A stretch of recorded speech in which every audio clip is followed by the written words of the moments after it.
How to send PowerPoint presentation on WhatsApp. Hello everybody, welcome back to my channel. This is me, Pian Bisnath, and today I'll guide you on how you can send PowerPoint presentation on WhatsApp. The process itself is pretty simple. However, what you'll have to do is, in order to send your PowerPoint presentation on WhatsApp, first you want to download the PowerPoint presentation as a document, as a PDF file. You can download it and save it to your device. Once you have saved it, you can open up WhatsApp.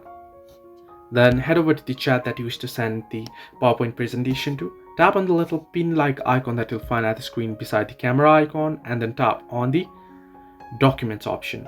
Now you can from here choose the particular document file that you would download, a PDF file that you downloaded the PowerPoint presentation file as PDF. Then you can select it and you can send it.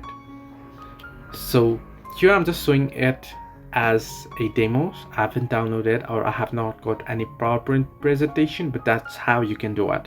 Hope this helped you. Do like and subscribe, and do not forget to leave a comment down below if you have any further issues.